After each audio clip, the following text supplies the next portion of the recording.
Bismillah, Assalamualaikum warahmatullahi wabarakatuh. Innal hamdalillah ta'ala nahmaduhu wa nasta'inuhu wa nastaghfiruh wa na'udzu billahi min shururi anfusina wa sayyiati a'malina. Man yahdihillahu fala mudilla lahu wa man yudlil fala hadiya lahu. Ashhadu an la ilaha illallah wahdahu la syarika lahu wa asyhadu anna Muhammadan 'abduhu wa rasuluhu sallallahu wa sallam alaihi wa ala alihi wa ashabihi wa sallama tasliman katsiran. Qala Allah ta'ala fil Qur'anil Karim, ya ayyuhalladzina amanu taqullaha haqqa tuqatih wa la tamutunna illa wa antum muslimun. Amma ba'd.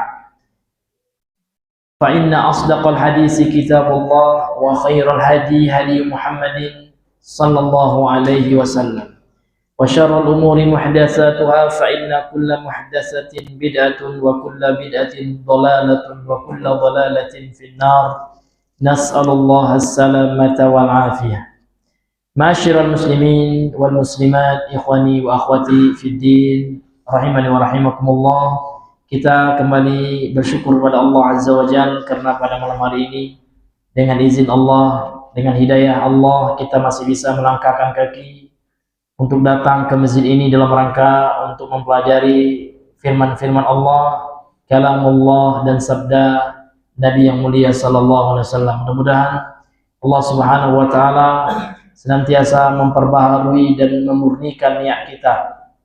Mudah-mudahan niat kita karena Allah Subhanahu wa taala, dan mudah-mudahan kita mendapatkan suatu janji, motivasi langsung dari Nabi sallallahu alaihi wasallam sebagaimana disebutkan dalam hadis sahih riwayat Imam Ahmad dalam musnadnya, disahihkan oleh Al-Imam Al-Arnaud, ya, Syu'aib Al-Arnaud rahimahullah, bahwasanya Rasulullah pernah bersabda,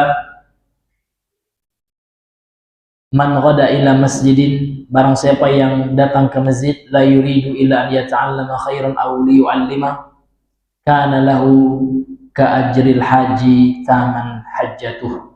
Yang artinya, man ghada ila masjid, barang siapa yang pergi ke masjid kemudian dia tidaklah menginginkan kecuali untuk mempelajari kebaikan, aw liyu'allima, atau ingin mengajarkan kebaikan itu, kana lahu ka ajril hajj, maka untuknya seperti ganjaran orang menunaikan ibadah haji. Taman hajjatuhu, sempurna ya ibadah haji yang dia lakukan. Artinya dia mendapatkan pahala menyerupai pahala orang yang menunaikan ibadah haji, meskipun tidak sama secara ibadah, namun pahalanya besar ternyata. Dan hadis ini disahihkan oleh pentakhrij kitab Musnad Imam Ahmad, yaitu Syu'aib Al-Arnaud rahimahullahu ta'ala dalam kitabnya Takhrijul Musnad. Ma'asyiral muslimin yang Allah muliakan, kemudian salawat dan salam kepada Rasulullah sallallahu alaihi wasallam. Allahumma shalli ala Muhammad wa ala ali Muhammad. Ma'asyiral muslimin, kita kembali melanjutkan, kita masih pada babu bayani syai'in min anwa'is sihir, bab penjelasan sesuatu dari jenis-jenis sihir. Jadi masih jenis-jenis sihir, Mbak, ya. Penjelasan berdasarkan hadis Nabi, sesuatu yang termasuk ke dalam bentuk sihir berdasarkan nas dari hadis An-Nabawi, ya. Baik, sekarang kita masuk kepada hadis yang berikutnya, dalil yang berikutnya. Qala al-musannif rahimahullah, wa an ibni Abbasin radhiyallahu anhu qala, dari Ibnu Abbas, yaitu Abdullah bin Abbas, ya. Beliau adalah sepupu Rasulullah, ya, anak dari pamannya Abbas, ya. Radhiyallahu anha, radhiyallahu anhuma, semoga Allah meridhai mereka berdua, yaitu Abdullah dan Abbasnya. Qala, dia telah berkata, qala Rasulullah sallallahu alaihi wasallam, telah bersabda Rasulullah sallallahu alaihi wasallam, man iqtabasa syu'batan minan nujum faqad iqtabasa syu'batan minas sihr zada mazad, rawahu Abu Dawud wa isnaduhu sahih. Ya, yang artinya barang siapa yang mencari, maksud mencari di sini mempelajari, ya, suatu cabang dari ilmu nujum, yaitu ilmu perbintangan, maka sungguh dia telah mempelajari suatu cabang dari ilmu sihir.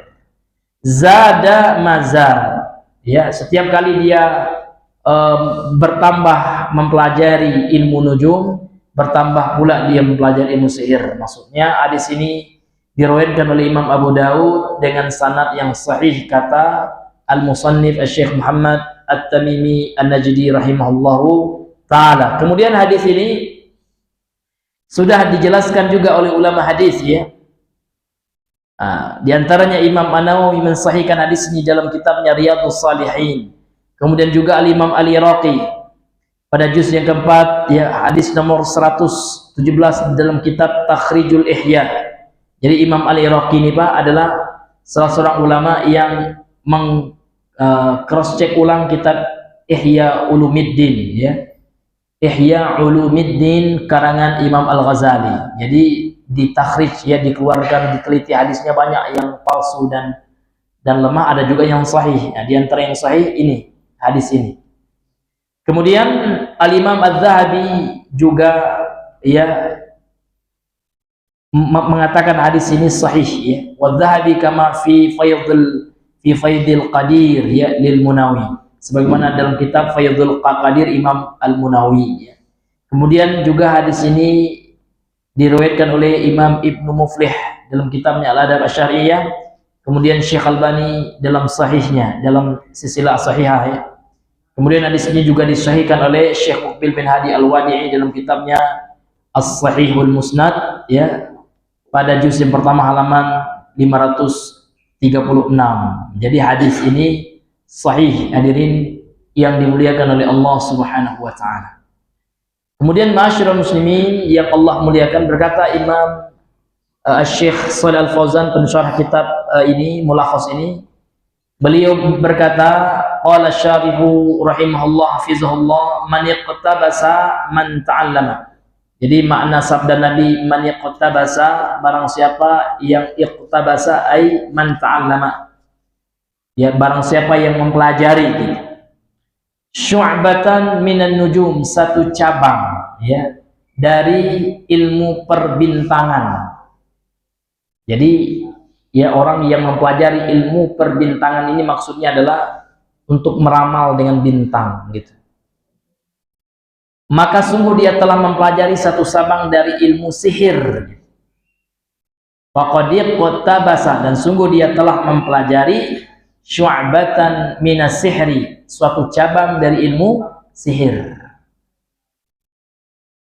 Zada mazad, ya, maka setiap kali bertambah dia mempelajari, ya, ilmu an-nujum, perbintangan tersebut, maka bertambah pula dia mempelajari sihir. Itu maksudnya. Zada mazada, yakni, ya, syu'batan minas sihir. Syu'batan artinya ta'ifatan au qit'atan, satu kelompok atau suatu potong. Ini maksudnya cabang, sama. Syu'batan minas sihir ay al-ma'lumi tahrimuhu, ya, yang telah diketahui sihir itu pengharamannya, artinya hukum haramnya sudah maklum, ya, sudah kita ketahui, Pak. Sihir itu hukumnya haram, bahkan syirik, ya, suatu jenis kesyirikan itu. Di antara jenis syirik besar itu, Pak, contoh dari syirik besar itu adalah sihir. Namun sihir, Pak, telah kita jelaskan tafsilnya, rinciannya. Ada sihir yang syirik, nah, ada sihir yang haram, yang tidak mencapai derajat syirik, seperti sihirnya pesulap yang menggunakan trik, ya, yang menggunakan kecepatan tangan. Itu juga sihir, Pak. Namun sihir menurut bahasa bukan sihir yang termasuk ke dalam perbuatan kesyirikan. Nah, ini mesti kita bedakan dua hal ini. Kemudian di akhir hadis ini Rasul mengatakan zada mazada, yakni kullama zada min ilmin nujum, setiap kali seseorang itu bertambah, ya, mempelajari ilmu perbintangan, zadalahu minal ismi, maka bertambah pula dosanya. Mithla ismi sahiri, seperti dosa penyihir. Atau mana yang kedua, zada min iqtibasi syu'abis sihri mislu ma zada min iqtibasi ilmin nujum, ya. Ya, bertambah seseorang mempelajari cabang dari ilmu sihir seperti apa? Seperti apa yang dia bertambah mempelajari ya ilmu nujum. Artinya setiap kali dia mempelajari ilmu nujum Pak, maka bertambah dosa dia telah mempelajari sihir. Bertambah pula dosa yang dia lakukan, kan gitu. Kemudian hadirin yang dimuliakan oleh Allah Subhanahu wa taala, lantas kemudian apa makna global dari hadis ini? Qala syarihu rahimahullah hafizahullah, yang berkata pensyarah yang semoga Allah jaga beliau, al-ma'na al-ijmali lil hadis, makna global dari hadis ini, yukhbiru sallallahu alaihi wasallam fi hadzal hadis. Jadi Nabi mengkabarkan sallallahu alaihi wasallam dalam hadis ini khabaran, sebuah kabar, ya, sebuah informasi, sebuah berita. Apa maknanya? Maknanya adalah an-nahyu wat tahdhir, larangan dan peringatan, ya. Jadi memang tahdzir dalam agama ini perlu, Pak. Namun jangan dipahami negatif, ya. Dan jangan serampangan. Tahdzir perlu. Namun tahdzir di sini tentu sesuatu yang jelas-jelas ya salah, maka harus ada yang memberikan peringatan. Kalau tidak, ya manusia tidak akan tahu mana yang salah, mana yang betul, ya. Maka perlu ditahdzir, ya. Beda nanti tahdzir dengan hajar, hajrun, ya. Nah, kalau hajar itu adalah tarkul kalam wassalam, la salam wala kalam, kan gitu. Tidak mengucapkan salam, tidak ngomong, ya, diboikot, ya. Maka kalau ada orang yang tidak ngajak kita salam, nggak mau ngomong, itu bukan mentahdir itu, Pak. Itu menghajar, ya. Beda. Terkadang orang tidak bisa membedakan dua ini, Pak, ya. Kalau mentahdir itu bagus, Pak, ya. Karena agama Islam ini isinya adalah tahdir. Tahdir itu kan kalau bahasa kita peringatan. Harus ada yang memberikan peringatan, Pak. Kalau seandainya nggak ada yang memberikan peringatan, maka tidak akan jalan al-amru bil ma'ruf wan nahyu 'anil munkar, ya. Tidak akan ada ya upaya untuk mengajak kepada yang ma'ruf dan upaya untuk melarang dari yang munkar kalau seandainya tidak ada tahdir. Namun tahdir itu, Pak, butuh kepada syarat. Syarat yang pertama, orang yang mentahdir itu siapa? Akan gitu. Yang pertama, orang yang mentahdir itu, Pak, alimun lima yuhadziru fihi. Ya harus dia lakukan, dia harus berilmu, gitu, ya. Tidak boleh dia taklid, karena taklid itu, Pak, ulama sepakat itu bukan ilmu. Muqallid, orang yang taklid, pelakunya namanya muqallid, dia tidak boleh ia mengingkari suatu kemungkaran yang dia tidak ada ilmunya, dan dia boleh mengingkarinya untuk dirinya. Ya, contoh, Pak, sering kami berikan contoh, ya, ada teman kita juga penampilan sama kayak kita, sunnah juga, ya, insya Allah, gitu, ya, kita berhusnuzon, mereka juga ahli sunnah, namun mereka tidak memahami dalam bab tahdir, ya, sehingga, Pak, pernah saya diperingatkan di tahdir, ya, guru kita, ya, ustaz kita, gitu, ya, Ustaz Elfishar, ya. Pernah ada seorang ikhwan, gitu, ya, akhi, aku nggak usah lagi mengaji sama beliau, gitu. Nah, alasannya apa, ya? Beliau itu adalah suri, gitu. Itu kan tahzir, gitu, ya. Itu bentuk peringatan supaya kita nggak ngambil ilmu sama beliau. Saya tanya balik, gitu, dari mana antum tahu bagaimana ilmunya, apa buktinya, datanya apa, bahwasanya antum mengatakan beliau itu adalah seorang sururi. Sekarang saya tanya antum, sururi itu apa? Bagaimana pemahamannya, siapa tokohnya, dan apa referensi antum ketika antum menjelaskan itu sebenarnya, tolong dengan referensi, gitu, nanti kitabnya mana. Oh, kalau itu saya nggak tahu, katanya, kata guru saya seperti itu. Tidak bisa nih, Pak, berarti dia nggak berilmu, dia muqallid. Boleh kita mentahdir, tidak apa-apa, tapi harus kita alim, ayakuna aliman bima yuhaddaru fihi. Harus apa yang dia tahzir itu dia harus punya ilmu. Itu nggak ada ilmu, gitu, ya. Apa kata gurunya itu kalau ada, boleh, Pak. Kita ahlussunnah ini, Pak, harus di atas hujjah, ya kan? Qul hadhihi sabili ad'u ila Allah ala basirah. Mentahdir itu bagian dari dakwah. Dakwah itu harus ala basiratin. Basirah, ya, ulama tafsir mengatakan al-hujjah wal barahin. Al-hujjah wal barahin, ya, hujjah dan dalil, burhan.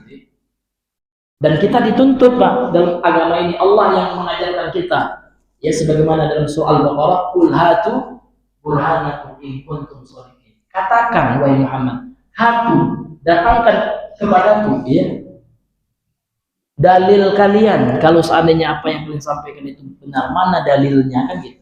Makanya rahimahullah Ustaz Yahya Yazid kan sering sekali yang mengajarkan manhaj ini kepada kita. Dalilnya mana? Betul itu, Pak. Itu Allah yang mengajarkan seperti itu, bukan Ustaz Yazid. Yazid menyampaikan aja. Qul hatu burhanakum in kuntum shadiqin. Enggak boleh kita kata Ustaz aja.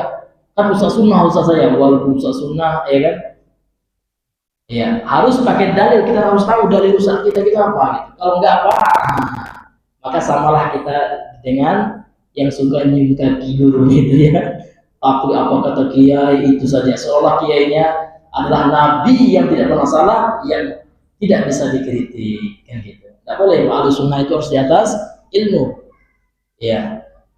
Boleh kita mengetahui orang harus ada ilmunya. Kemudian yang kedua, al-mura'atu, ya, al-mura'atu, ya, ilal maslahati wal madarat, ya, harus diperhatikan kepada maslahat dan mudaratnya. Contoh apa? Kita ya kan lagi awal mengisi di masjid Ahlul Bid'ah misalnya. Tiba-tiba langsung kita tahzir tokohnya.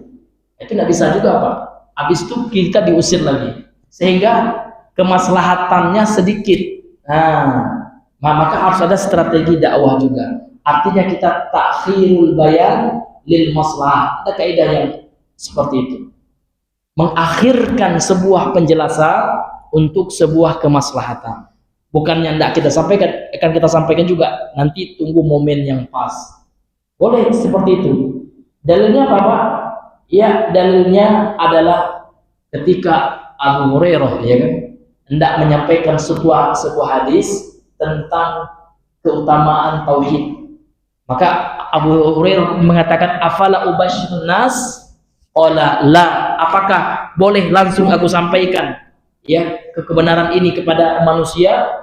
Jangan, kata Rasulullah, fayattakilu, nanti mereka tidak akan beramal lagi, mereka hanya cukup, ya, meyakini Allah itu esa dan tidak berbuat syirik, sehingga mereka meninggalkan amal, ya. Jadi itu namanya ta'khirul bayan, ya, kita ulurkan menjelaskan sebuah kebenaran lil maslahah, karena ada sebuah kemaslahatan yang harus kita capai.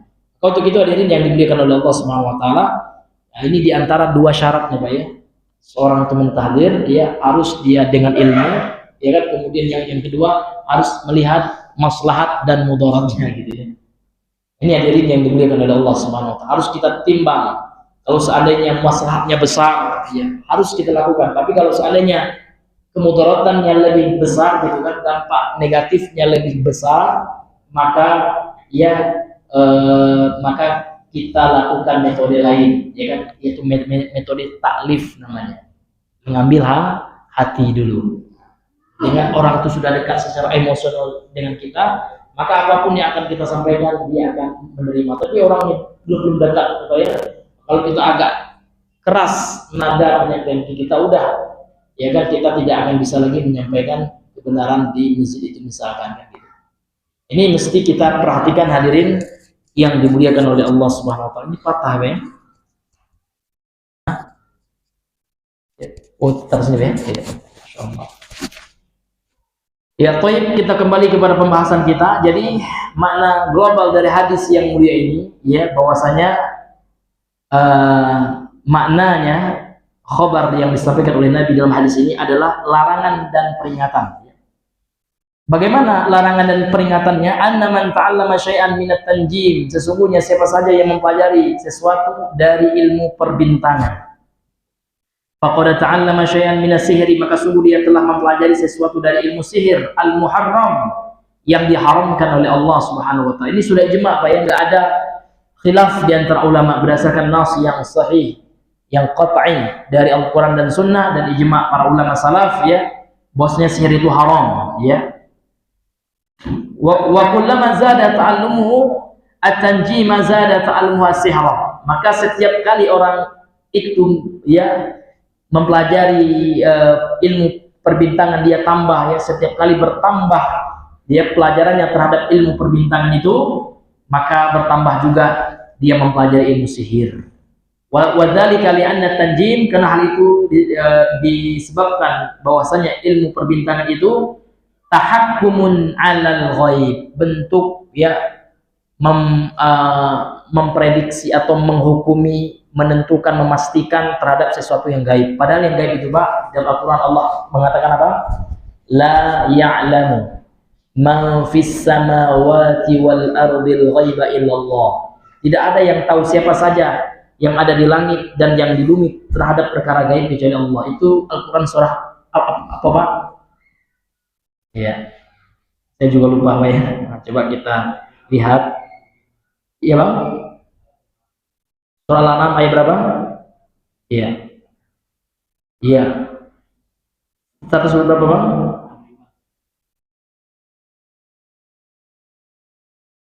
Iya, qul la ya. 6. Kalau ya ini ada beberapa Bang ya, ada beberapa redaksi seperti itu, di antara juga surah An-Naml Bang ya. Surah An-Naml ayat 65. Qul la ya'lamu man fis samawati wal ardil ghaiba illallah. Ya. Katakan wahai Muhammad, la ya'lamu, tidak ada yang mengetahui, man fis samawati wal ardil ghaiba illallah, siapa saja yang di langit dan yang di bumi perkara gaib kecuali Allah Subhanahu wa taala. Kemudian satunya ya,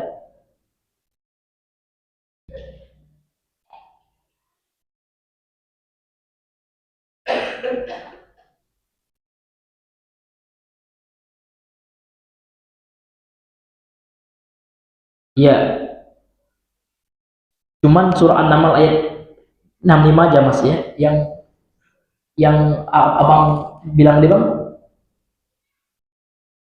Ya, kalau yang saya cari yang adanya surah An-Naml Bang ya. Iya.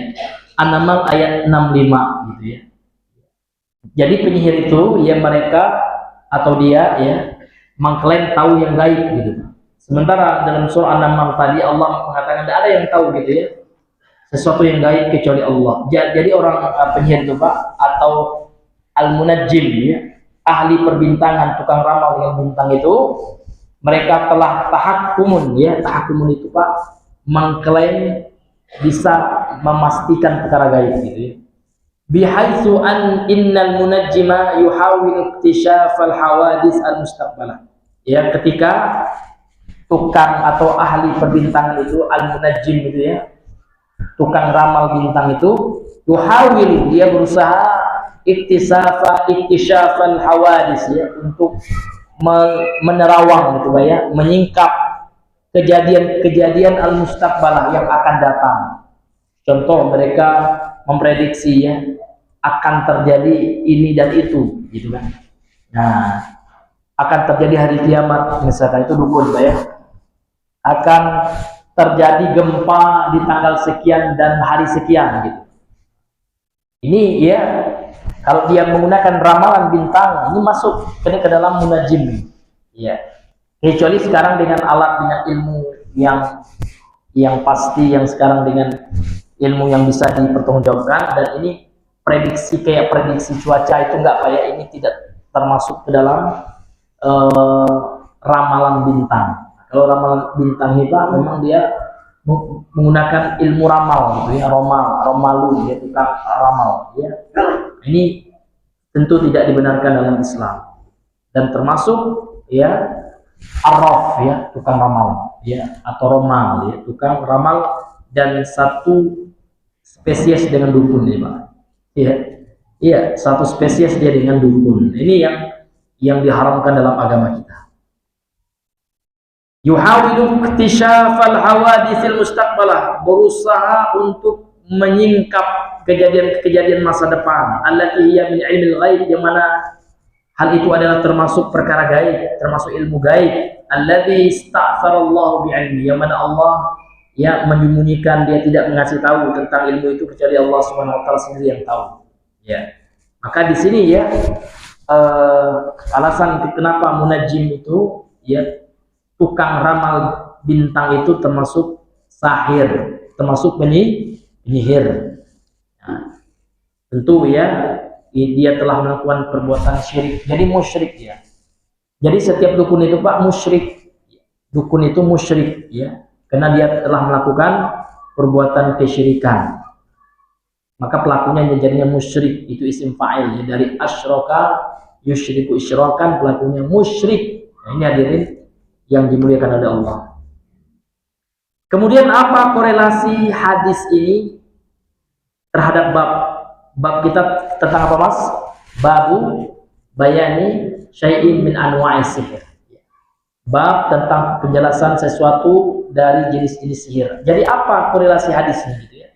Kenapa penulis membawa hadis ini? Apa alasannya? Apa sih kaitannya dengan bab yang kita bahas? Nah, ini kata beliau, anna Nabiya sallallahu alaihi wasallam akhbara fihi. Sesungguhnya Nabi telah mengkabarkan dalam hadis ini, anna tanjima, sesungguhnya ya ramalan bintang itu nau'un min anwa'is sihir. Satu jenis dari jenis-jenis perbuatan sihir gitu. Jadi tidak boleh Pak orang-orang melamar bintang. Bintang Bapak apa misalkan? Bapak lahir di tanggal sekian, bulan sekian. Nah, ini ada bintangnya apa macam-macam ya. Ya ada bintangnya ya akuarium ya. Enggak tahu juga kita ya. Dia pakai bahasa Yunani banyak ya. Aquarius gitu ya, Neptunus apa Nus gitu ya. Kita nggak tahu juga ya, dan saya nggak mau juga belajar itu gitu ya, nggak ada gunanya. Ya, jadi kalau seandainya orang meramal dengan ramalan bintang yang seperti itu Pak, ini tidak diragukan lagi, itu adalah kesyirikan, dan itu ternyata ya dikenal di tengah-tengah masyarakat kita, terutama orang Islam juga. Terkadang ada yang percaya Pak, ya bintang Bapak apa kan gitu, Bapak lahir tanggal sekian, bulan sekian, jadi jodoh Bapak biasanya yang seperti ini. Ya kan, kalau usaha Bapak itu harusnya profesinya ini Pak, dia jadi tukang rumput gitu ya. Insya Allah sukses gitu kan. Itu contoh. Nggak ada itu Pak. Kalau kita percaya itu berarti kita telah percaya kepada kesyirikan ya. Ini nggak betul itu, nggak ada ya. Rezeki kita nggak ditentukan oleh ramalan bintang. Rezeki kita Allah, ya kan? Walaupun kita tukang rumput, ya Pak ya, halal berkah insya Allah. Itulah yang terbaik bagi kita. Maka Pak, konsepnya apapun yang kita dapatkan dari rezeki kita Pak, bahkan itulah yang terbaik untuk kita. Kalau kita diberi lebih, bersyukur. Kalau agak kurang gitu, itu baik juga Pak. Karena Allah ingin kita bersabar, karena Allah ingin kita melakukan ibadah sabar gitu. Allah ingin kita sabar gitu. Ini yang dimuliakan oleh Allah Subhanahu wa taala. Begitulah sifat seorang muslim, kalau diberikan nikmat bersyukur ya kan, kalau seandainya dia diberikan kekurangan ya kan, ujian dia sabar. Ini hadirin yang Allah muliakan. Dan kalau dia salah, jatuh ke dalam kemaksiatan, dia bersegera beristighfar dan bertobat kepada Allah Subhanahu wa taala. Kemudian ma yustafadu minal hadis, apa saja pelajaran yang bisa kita ambil dari hadis yang mulia ini? Yang pertama, tahrimut tanjim alladhi huwa al-ikhbaru 'anil mustaqbali i'timadan 'ala ahwalin nujum ya. Haramnya hukum ramalan bintang ya. Alladhi huwa al-ikhbaru, dia adalah bentuk memberikan informasi atau memberikan kabar anil mustaqbal, terhadap atau tentang perkara yang akan datang. I'timadana, dia berpegang ala ahwalin nujum, kepada kondisi-kondisi bintang atau dengan meramal bintang gitu ya. Jadi dia menerka-nerka masa depan itu Pak, melihat dengan ya teori ilmu perbintangan gitu ya. Bintang Bapak apa misalnya ini ya, berarti Bapak ini jodohnya seperti ini dan seperti itu. Itu juga termasuk Pak. Ini hadirin yang Allah muliakan. Li'annahu minad di'a'i ilmil ghaib, karena hal yang seperti ini Pak, dia itu termasuk orang yang mengklaim ilmu gaib. Nah, seperti ayat Al-Quran yang kita katakan, yang kita bacakan tadi, surah An-Naml ayat, qul la ya'lamu man fis samawati wal ardil ghaiba illallah. Katakan wahai Muhammad, tidak ada yang tahu siapa saja yang ada di langit dan di bumi perkara gaib kecuali Allah. Sementara tukang ramal bintang, dia tahu berdasarkan ya teori ilmu ramal bintangnya. Kalau orang yang lahir tanggal sekian, nah, menurut ilmu perbintangan nasibnya akan seperti ini dan seperti itu Pak. Berarti dia bersandar dengan teori ilmu perbintangan dan dia tidak beriman kepada takdir. Ini hadirin yang Allah muliakan. Kemudian pelajaran yang kedua, annat tanjima min anwa'is sihril munafid tauhid. Sesungguhnya perbintangan itu Pak, ramalan bintang itu termasuk jenis sihir yang menafikan tauhid, artinya yang bisa merusak tauhid seseorang karena syirik dia. Karena tauhid ini Pak ada pembatalnya. Secara umum ada 3 pembatal tauhid. Yang pertama asyirku akbar, syirik besar. Yang kedua al-kufrul akbar, kufran besar. Yang ketiga an-nifaqul akbar. Ini ada 3 ini Pak ya. Nanti dari 3 ini banyak pula contoh dan rinciannya. Namun secara umum 3 ini Pak ya. Sebagaimana hal ini disebutkan di dalam kitab Tashil ya, al-aqidah al-islamiyah gitu ya. Tashil tahdhib ya. Tashilut tahdhib al-aqidah al-islamiyah yang ditulis oleh Syekh yakni Abdullah Al-Fauzan ya, hafizahullah taala. Ini hadirin yang dimuliakan oleh Allah Subhanahu wa taala. Jadi sihir itu Pak bisa membatalkan tauhid seseorang gitu. Mesti kita wajib bertobat dari namanya sihir ini Pak ya. Dan di antara jenis sihir itu ini ya, orang yang meramal dengan bintang itu, dengan ilmu perbintangan. Kemudian yang ketiga, pelajaran yang ketiga, annahu kullama zada ta'allumuhu litanjimi zada ta'allumul lisihir. Ya, sesungguhnya dia setiap kali dia bertambah mempelajari ilmu perbintangan ini, maka bertambah pula dia mempelajari sihir. Karena ilmu bintang ini Pak bahagian dari ilmu sihir gitu. Dia berbanding lurus. Setiap orang semangat mempelajari tanjim ini, perbintangan ini, maka berarti dia juga telah bersemangat pula, bertambah-tambah pula ya dalam mempelajari sihir. Dan sihir Pak adalah ya penyebab seorang itu jatuh ke dalam kekufuran sebagaimana surah Al-Baqarah ayat 102 itu. Ya wa ma kafara Sulaimanu walakinna syayatina kafaru. Kenapa kafir setan-setan itu? Yu'allimuna an-nasa sihra, karena mereka mengajarkan sihir kepada manusia. Jadi ini bukan perkara remeh Pak. Sihir ini adalah perkara besar dalam agama kita. Pembatal keislaman itu sihir. Pembatal keimanan. Maka kalau seandainya kita melakukan sihir Pak, maka kita telah melakukan syirik besar, dan syirik besar itu luar biasa. Kalau kita mati tidak bertobat dari syirik besar itu Pak, minimal dalam Al-Quran Pak ada 4 bahaya. Yang pertama ya, kita diharamkan masuk surga. Dalilnya apa Bang? Surah Al-Maidah ayat 72. Catat Pak ya, ini bahayanya syirik ini ya. Surah Al-Maidah ayat 72. Apa kata Allah? Innahu may yusyrik billahi faqad harramallahu alaihi jannata wa ma'wahu nar. Sesungguhnya barang siapa yang berbuat syirik kepada Allah, mati dia, enggak bertobat ya Pak ya. Sampai mati tidak bertobat dan jadi dukun, tetap jadi dukun aja. Dikhawatirkan Pak, Allah mengancam dia dengan ayat ini, faqad harramallahu al-jannah. Maka sungguh Allah telah mengharamkan baginya surga. Kalau Allah haram surga Pak, tentu di neraka ya kan.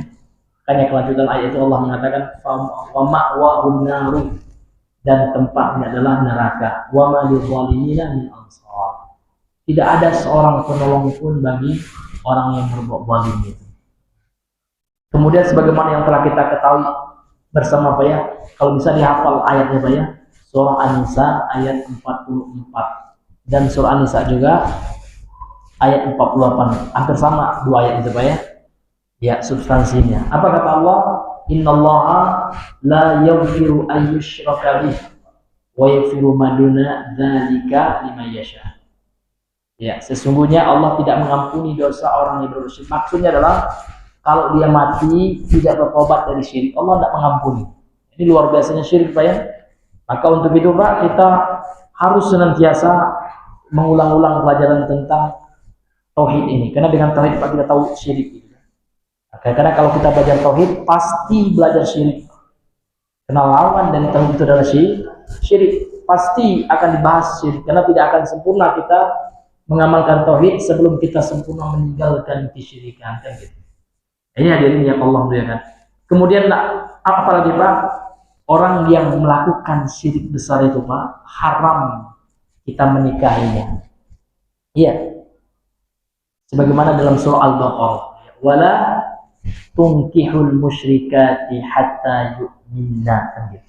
Jangan engkau nikahi perempuan para musyrikat, pelaku kesyirikan itu. Tidak boleh, haram untuk kita nikahi. Sementara ahlul kitab saja boleh kan ya? Ya. Namun kalau musyrik, ya kan, musyrikat, ya, wanita pelaku syirik besar, maka tidak boleh untuk kita nikahi. Ya kan, ini hadirin yang dimuliakan oleh Allah Subhanahu wa taala. Kemudian yang keempat ya Pak, yang kelima atau yang keempat? Yang ketiga ya. Yang ketiga Pak, ya bahwasanya amal ibadah kita walaupun kita orang yang suka sholat malam, tahajud, tidak pernah meraih ya kan. Puasa nggak pernah berhenti Pak, puasa Daud bahkan. Sekali puasa, sehari tidak juga. Masya Allah. Kemudian kita orang yang dermawan Pak.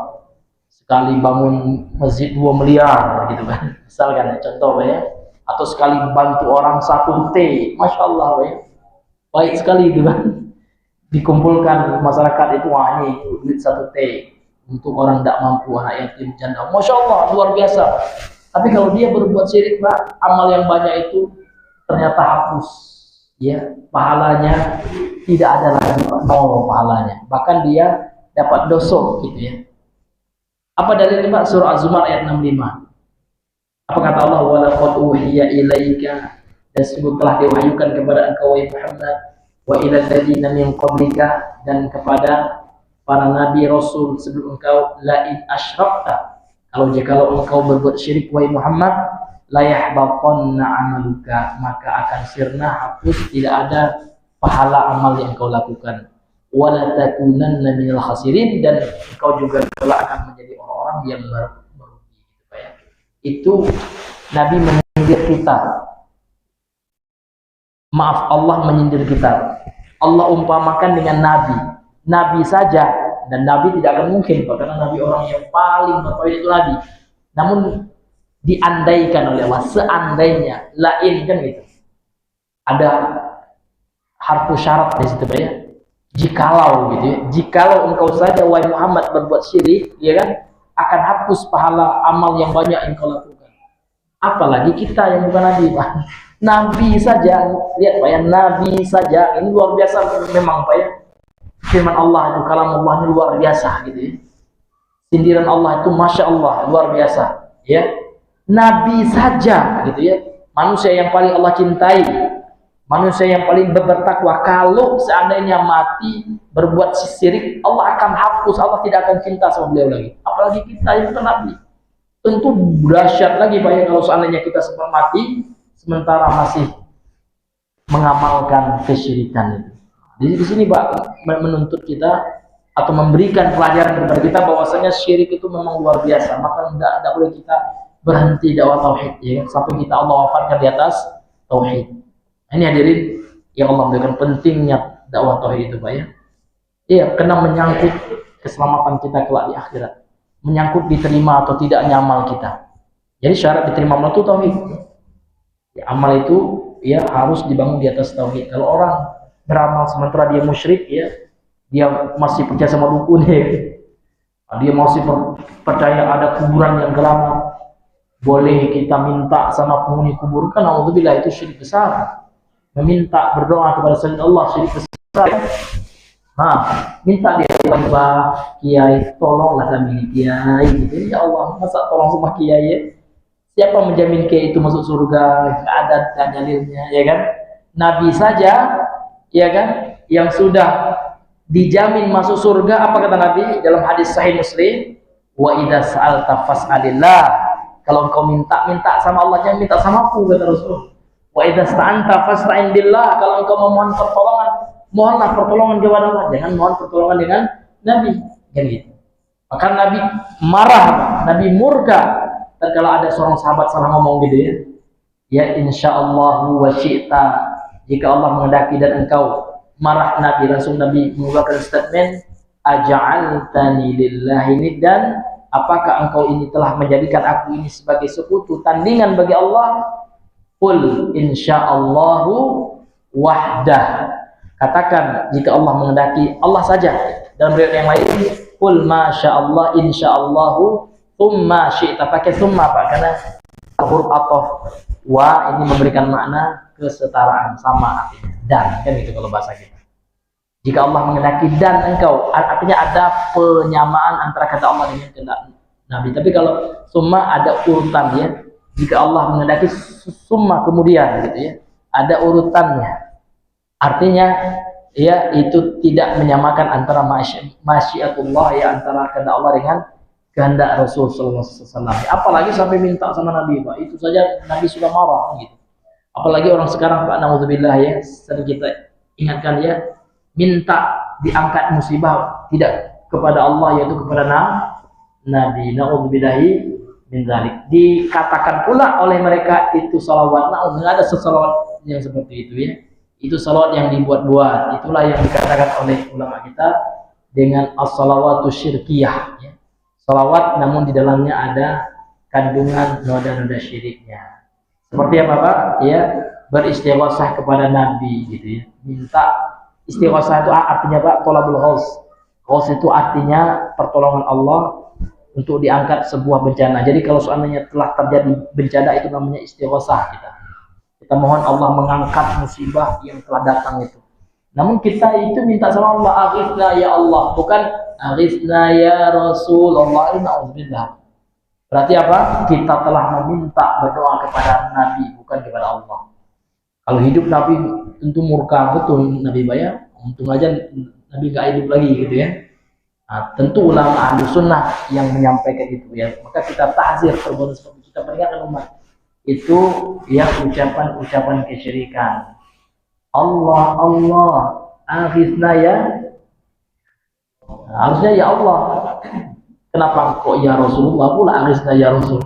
Alhamdulillah ya, Nabi gak pernah ngajarin beristighosah dengan beliau ya. Beristighosahlah kepada Allah. Bahkan dalam hadis akan kita baca, sudah kita baca Pak ya, tentang bab istighosah, innahu la yustaghasu bi gitu. Wa inna ma yustaghasu billah. Jadi Nabi sendiri mengatakan sesungguhnya enggak boleh beristighosah dengan aku, enggak ada gitu. Wa inna ma yustaghasu billah. Hanya saja seharusnya beristighosah itu kepada Allah. Aghithni ya Allah, kan gitu. Allahumma aghithna. Allahumma aghith itu yang betulnya. Bukan ya Rasulullah, aghithna ya Rasulullah. Berarti kita minta diangkat musibah itu Nabi yang angkatnya, kan gitu. Tapi masyarakat kita, Pak, terkadang banyak awam, tidak ngerti juga ya kan. Yang awam itulah kita berusaha untuk mengajari itu tidak boleh gitu kan. Nah, terkadang kan kita kan ikut-ikutan Pak ya. Entah tahu tidak artinya gitu ya. Orang nyebut itu kita sebut juga ya, ibarat pepatah Padang, ibarat kata orang Minang Pak ya. Ya orang galak awak galak, orang galak menggalak awak gitu ya. Iya, ini adanya Allah. Artinya tanpa ilmu juga. Banyak masyarakat kita, Pak, itu tanpa ilmu dia ikut-ikutan, namun dia tidak tahu ilmunya sehingga ia membuat mereka sesat ya. Tanpa ilmu ini hadirin, dan inilah menunjukkan kepada kita pentingnya kita belajar tauhid ya, supaya kita ya bisa mengesahkan Allah di atas ilmu berdasarkan Al-Quran dan Sunnah yang sesuai dengan pemahaman para ulama salafus saleh insyaallah. Baik ya, karena sudah masuk waktu Isya, kita azan dulu, nanti setelah azan kita lanjutkan sedikit.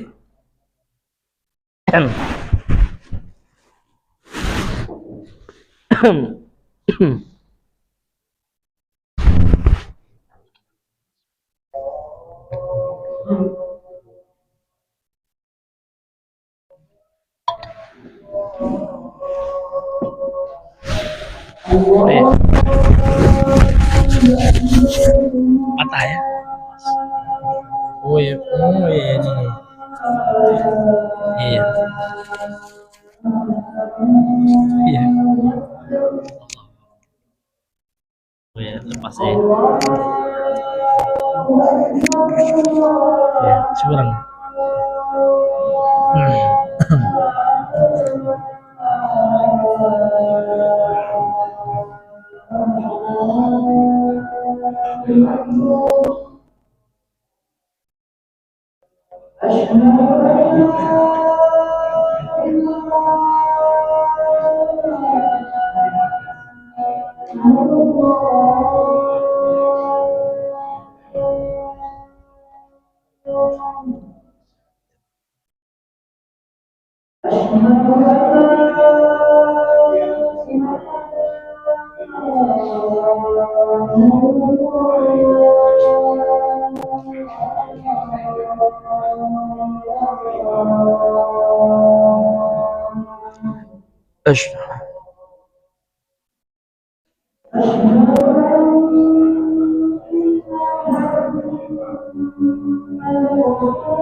La haula wala quwwata illa billah.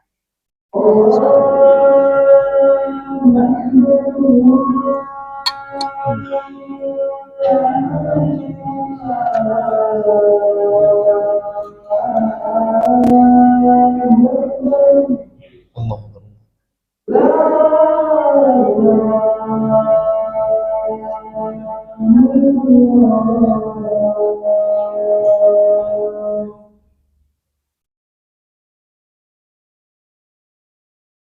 Bismillah.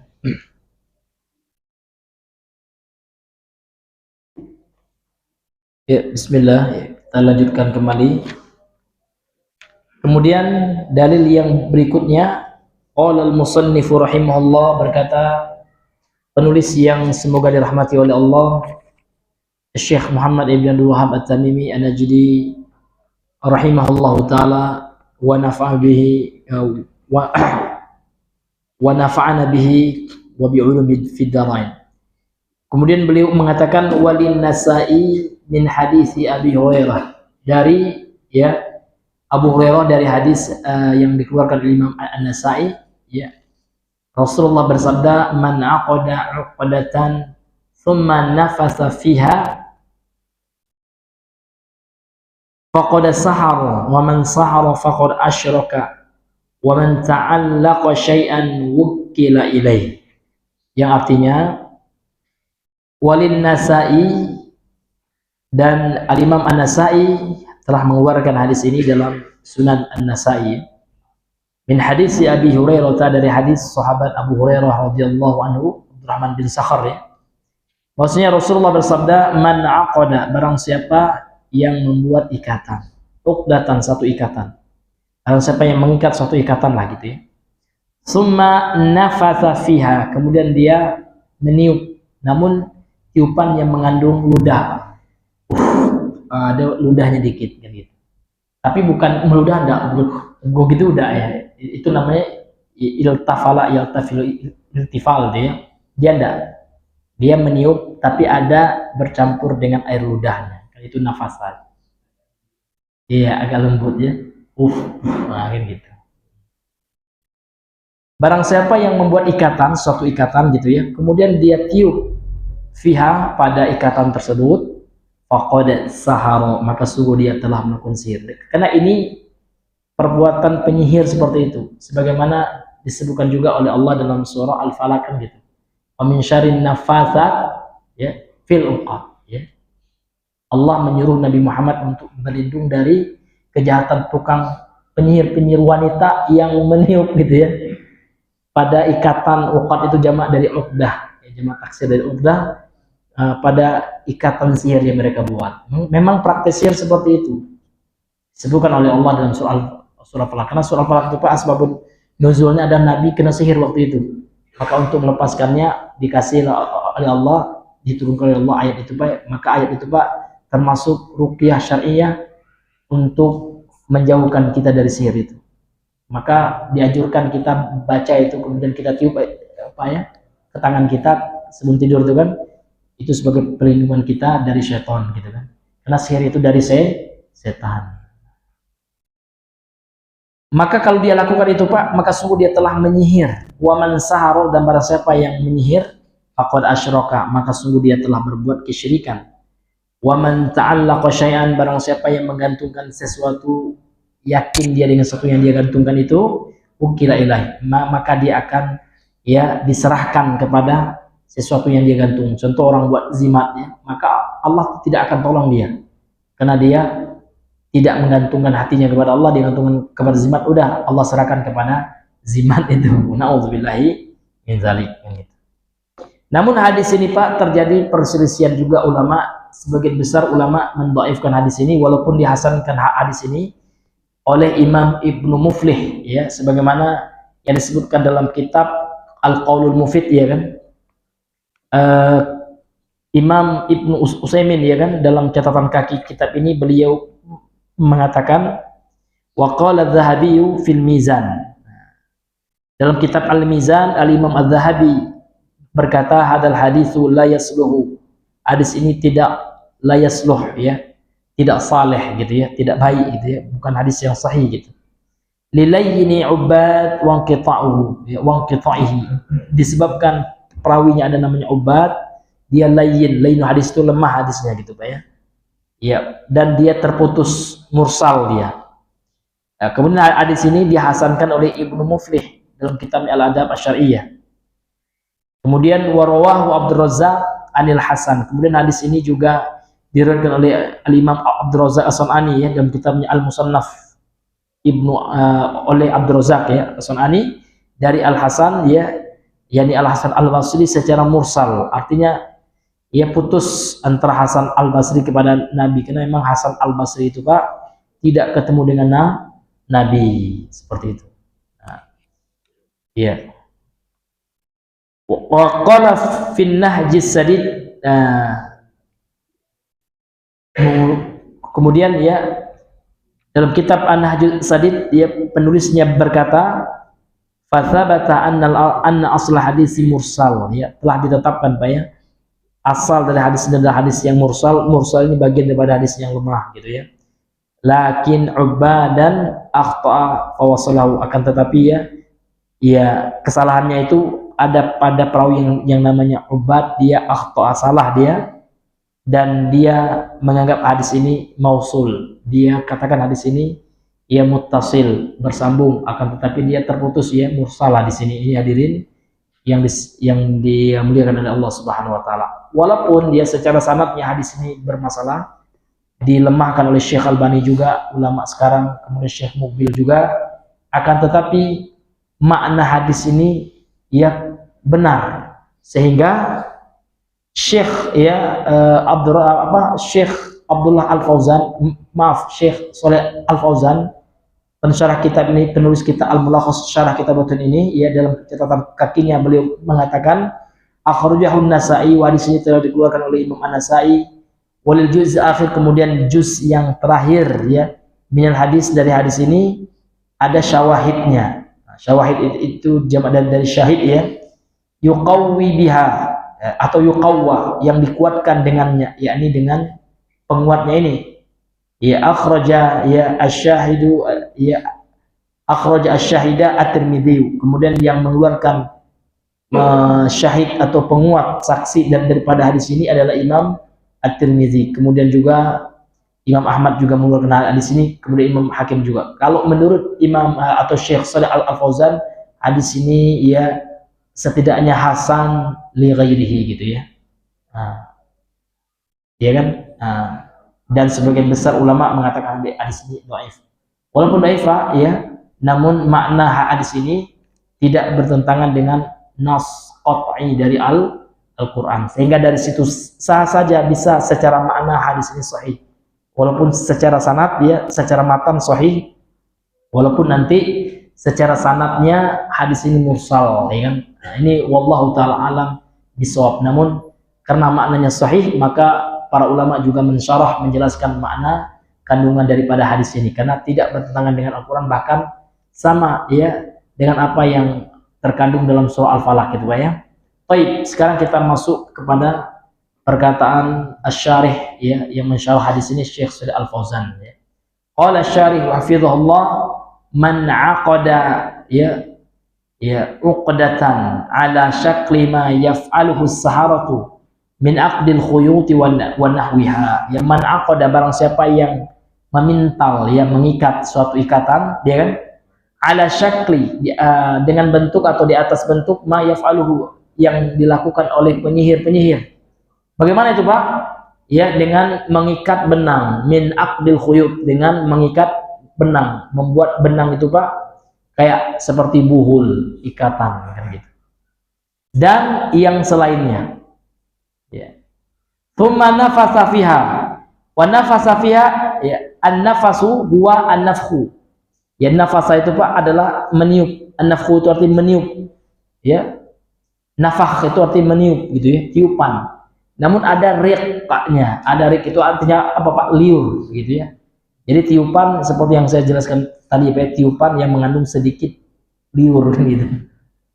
Gitu, ada liur dikit, Pak. Nah, gitu. Ya, dunat tafli, namun bukan, ya, ludah, bukan gitu, ya, itu lain lagi, ya. Tapi ada juga yang ludah itu, Pak. Ada pakar ilmu binatang, gitu, ya, ilmu semut, ya kan. Nah, itu, Pak, ketika dia memasukkan ilmunya itu di ludahnya, kalau ada sekedar lihat video ini, parah, Pak. Ini lebih parah dari dukun itu di ludah betul mulut kawan itu, kan. Nah, katanya ngasih berkah, jadi dia lagi ngalap berkah tabarruk, gitu kan, dengan pakar ilmu hewan itu, ya. Nah, kayak nak nyanyi Nabi Sulaiman, ya. Ya, itu ada-ada aja, Pak, ya. Ya, itu ada-ada aja, ya. Ya, orang kayaknya ada gangguan kejiwaan, ya. Seharusnya berobat, Pak, ya, bukan dikasih tempat untuk menyampaikan agama. Sesat lah, Pak, ya. Orang seperti itu kalau diikuti sesat lagi, nah, ya kan? Karena dia aja sudah sesat, gitu, ya. Iya, iya. Masa bahasa jin semut sama aja, ya, itu aja, katanya. Iya, itu memang luar biasa, Pak, ya, fitnah akhir zaman, Pak, ya. Nah, maka orang yang meniup seperti itu, ya, pada ikatan sihirnya itu, maka dia telah menyihir, kan, gitu. Faqad sahara ay faqad fa'ala sihra al-muharrama. Nah, maka dia telah melakukan perbuatan sihir yang diharamkan. Wa man sahara, maka barang siapa yang menyihir, faqad asyraka, maka sungguh dia telah berbuat kesyirikan. Li'anna sihra, karena sihir itu, ini kaidah, Pak, ya. Ini penting sekali ini. Li'anna sihra, karena sihir yang diharamkan itu, yang merupakan syirik besar itu, Pak, la yata'atta, tidak akan mungkin terlaksana, itu maksudnya la yata'atta, itu tidak akan mungkin terrealisasi, terjadi biduni syirki, tanpa kesyirikan, itu. Karena sihir yang termasuk syirik itu, Pak, terjadi karena ada unsur kesyirikan di dalamnya. Jin akan membantu, Pak, kalau ada imbalannya. Apa imbalannya? Ya syirik. Ya karena setan itu, jin kafir itu, tentara-tentara iblis itu Pak, dia akan membantu sekutunya. Siapa sekutunya? Para dukun. Nah, itu sekutunya ya setan itu, anak buahnya iblis kan gitu. Nah, iblis tidak akan membantunya ya kecuali dengan kesyirikan yang harus dia persembahkan kepada syaitan itu Pak. Li'annahu isti'anatun bisyayatin, karena ya sihir itu adalah bentuk isti'anah, memohon pertolongan gitu ya. Bisyayatin, dengan setan-setan kan gitu. Kemudian dalam penggalan terakhir hadis ini, wa man ta'allaqa syai'an wukkila ilaihi, ai man ta'allaqa qalbuhu. Barang siapa yang menggantungkan sesuatu maka dia akan diserahkan kepada sesuatu itu. Ai yaitu maksudnya man ta'allaqa qalbuhu, apabila hatinya itu, siapa saja yang hatinya itu bergantung dengan sesuatu, ya, dia kaitkan hatinya dengan sesuatu selain Allah gitu. Wa'tamada alaih, kemudian dia bersandar kepada sesuatu itu selain Allah itu. Wakkalahu Allah ila dzalika syai'i, maka Allah akan serahkan dia kepada sesuatu yang dia bergantung kepadanya selain Allah itu. Wa khadalahu, kemudian Allah khadalahu, Allah biarkan dia sesat kan gitu. Nauzubillahi min dzalik. Kemudian apa makna global dari hadis yang mulia ini Pak? Ini penting ya. Kata beliau, kata pensyarah kitab, makna hadis ijmalan, mana hadis secara ijmal, secara global ya. Yubayyinu sallallahu alaihi wasallam, dalam hadis ini Nabi menjelaskan sallallahu alaihi wasallam, nau'an min anwa'is sihir, satu jenis dari jenis sihir gitu ya. Wa hakamahu, kemudian Nabi telah menghukuminya ya sebagai muhadzaran ya, muhadziran ummatahu, dalam rangka untuk memperingati umatnya, man ya min ta'atihi, dari alhamdulillah ya, jadi dari melakukan praktek sihir ini. Wa yaqul ya inna min anwa'i sihir, ya kemudian Nabi mengatakan sesungguhnya di antara jenis sihir itu adalah an yaqidal ya aqda, seseorang itu membuat sebuah ikatan fil khuyuti, dari atau pada kain gitu ya, maaf pada benang gitu ya, dan yang selainnya. Bisa benang Pak atau ikatan yang lainnya. Biasanya juga benang 7 warna ya kan, yang diikat dengan jeruk nipis Pak ya. Pakai 5 bisa Pak ya. Bisa, karena saya pernah juga lihat waktu kecil ya dukun gitu. Nah memang ya di tempat kita itu Pak banyak kali yang namanya dukun itu. Nauzubillah ya. Ya. Fayanfukhu fi tilkal ya uqadi, atas kemudian dukun itu Pak, penyihir itu, dia meniup ya pada ikatan itu, nafkhan mas'uban birriq ya, tiupan yang ada atau yang bercampur dengan ludah. Wadzalika anna as-saharata idza aradu amala sihir, hal itu dilakukan apabila penyihir ya, tukang sahar, tukang sihir ya, apabila mereka ingin melakukan perbuatan sihir, aqadul khuyut, mereka membuat ikatan dari tali, wa nafasu ala kulli uqdatin ya, kemudian mereka meniup ya pada setiap ikatan yang mereka buat itu, hatta yanaqida ma yuriduna minasir, sampai terlaksana ya apa yang mereka inginkan dari sihir mereka. Fa tatskifu nafsu al khabisa bisyarr, mereka telah membiasakan ya, menceburkan gitu ya jiwa mereka yang kotor itu dengan keburukan, karena jiwa orang penyihir itu kotor Pak. Nafsuhu al khabisah, jadi khabis ya, kotor ini. Nah, dicampur pula dengan apa Pak? Dengan keburukan, dengan syarr. Wa yasta'inu bisyayatin, kemudian mereka memohon pertolongan dengan setan-setan. Fayanfuhu fi tilkal uqad, dan dia penyihir itu ya meniup pada ikatan yang mereka buat itu. Fayakhruju min nafsi al khabisati nafasun ya, kemudian keluar dari diri mereka atau dari jiwa mereka yang khabisah, yang kotor itu Pak, nafas ini. Nafas ini, nafasun itu nafas ya. Muqtarinun birriq al-mumaziz lisyarr ya, yang berkait atau yang bercampur ya dengan riq ya, dengan ludah, yang mana ludah ini Pak mengandung keburukan ya. Wa yasta'inu bisyayatin, dan mereka memohon pertolongan dengan setan-setan. fayusiba al-mashura gitu ya, maka terkenalah orang yang di situ ya, biiznillah, dengan izin Allah, al-kauni al-qadar. Lihat Pak, dengan izin Allah namun sifatnya yang kauniyah, bukan yang syariah. Kalau yang syariah enggak ya, Allah SWT tidak akan mengizinkan sihir itu. Secara syariat haram, namun ya secara kauniyah ya, secara ketetapan Allah yang mana manusia meminta yang buruk, ya Allah berikan juga apa? Ini hadirin yang Allah, wal al-qadar yang telah Allah tetapkan. Ini hadirin yang Allah berikan. Kemudian terakhir Pak ya, munasabatul hadis lil bab. Apa kaitan hadis ini terhadap bab yang kita bahas ya? Bab yang kita bahas kan contoh daripada sihir Pak ya. Ini ya contoh daripada sihir itu ya. Ya, munasabatul hadis lil bab, anna fihi, sesungguhnya di dalam hadis ini, bayana nau'in min anwasir, terdapat satu ya jenis dari jenis sihir, penjelasan satu jenis dari jenis sihir, wahwa sihirul aqdi, yaitu sihir dalam bentuk ikatan ya, al musamma, yang dinamai oleh ulama dengan bil azimah, dengan azimat itu Pak.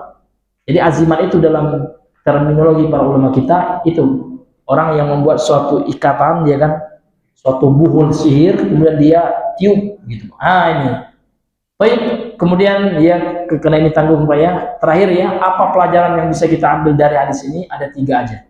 Yang pertama, bayanu nau'in min anwa'is sihir, penjelasan satu jenis dari jenis-jenis sihir, wa huwa makana biwasitatil aqdi wan nafsi ya, wan nafasi ya, yaitu dengan cara membuat ikatan dan tiupan. Kemudian yang kedua, an-sihru syirkun ya, sesungguhnya sihir itu Pak syirik. Ya, sihir itu adalah jenis dari syirik kan itu. Li'annahu isti'anatun bisyayatin. Kenapa syirik Pak? Karena dia memohon pertolongan dengan setan. Itu sihir yang seperti ini. Kalau seandainya sihirnya cuma sulap, itu enggak syirik Pak ya, namun dosa besar karena menipu kan gitu. Tapi kalau yang syirik, sihir yang syirik itu Pak, ada unsur isti'anah bisyayatin, memohon pertolongan dengan setan. Harus kita bedakan 2 hal itu. Kemudian yang ketiga yang terakhir, anna man ya'tamada ala ghairillah, barang siapa yang hatinya Pak dia sandarkan kepada selain Allah, khadalahullah, Allah akan biarkan dia, Allah akan tinggalkan dia, wa adallahu, kemudian Allah akan hinakan dia. Maka tidak boleh Pak, kita nggak boleh menyandarkan hati kita kepada manusia ya kan, kepada pekerjaan kita. Kalau nggak kerja saya Anda dapat rezeki saya, itu Allah akan hinakan kita. Allah akan buat ya, Allah akan biarkan kita, Allah akan suruh kita mencari rezeki dari pekerjaan kita. Kan nggak mungkin pekerjaan itu ngasih rezeki kan gitu, hanya Allah. Maka harus Pak ya, kita menyandarkan hati kita kepada itulah yang disebut dengan orang yang bertawakal. Tawakal itu apa artinya Pak? Al-i'timadu 'ala Allah. Kita sandarkan hati kita hanya kepada Allah, ma'a badlil asbab. Namun ingat, kita juga wajib untuk mencari sebab. Contoh, kita ingin makan Pak ya, kita sandarkan hati kita, yang ngasih makan siapa Pak? Allah. Namun kita wajib bekerja juga, karena bekerja itu Pak, itu sebab Allah ngasih kita makan gitu kan. Tapi tidak boleh kalau tidak bekerja tidak makan saya ya kan. Na'udzubillah itu ya. Terkadang ada juga ucapan seperti itu Pak ya, kalau tidak bekerja tidak makan, na'udzubillah, karena Allah yang ngasih makan gitu. Masa kita lupain Allah? Berarti kita nggak bertawakal seperti itu. Berarti kita bertawakal kepada pekerjaan kita, bukan kepada Allah. Yang benarnya Pak, saya ya yang ngasih saya makan adalah Allah gitu ya. Bekerja ini adalah sebab Allah ngasih saya makan, karena Allah itu Pak menjadikan sesuatu itu sababa ya. Ya ada sebabnya, ada kausalitas sebab akibat. Namun tetap yang menciptakan sebab itu siapa? Allah. Kalau tidak ada Allah, tidak bisa juga ada. Kalau nggak Allah yang menciptakan sebab itu kan. Nah ini hadirin yang Allah muliakan. Wallahu ta'ala a'lam bishawab. Jadi hadis yang mulia ini mengajarkan kita untuk bertawakal haqqa tawakkulihi, dengan sebenar-benar tawakal. Tawakal yang benar itu Pak, kita gantungkan hati kita kepada Allah, kemudian kita cari sebabnya. Udah, jangan gantungkan hati kepada sebab Pak. Yang menyembuhkan siapa Pak? Allah. Dokter sebab. Jangan bilang, oh Masya Allah Pak dokter itu mantap nih ya, gara-gara Pak dokter itu sembuh saya. Na'udzubillah. Berarti kita sudah nyamain Pak dokter dengan Allah gitu. Enggak. Alhamdulillah ya kan, dengan izin Allah, Allah sembuhkan saya, kemudian dengan perantara saya berobat dengan dokter. Gitu yang benar Pak ya, baru bagus ya, benar tauhid kita Wallahu taala alam bisawab. Ya, karena mengingat waktu, ya kita cukupkan sampai di sini dulu. Semua yang benar itu datang dari Allah semata, yang salah, khilaf, keliru, lupa dari kami pribadi dan syaitan yang terkutuk. Subhanallah wa bihamdika, asyhadu an la ilaha illa anta, astaghfiruka wa atubu ilaik. Assalamualaikum warahmatullahi wabarakatuh.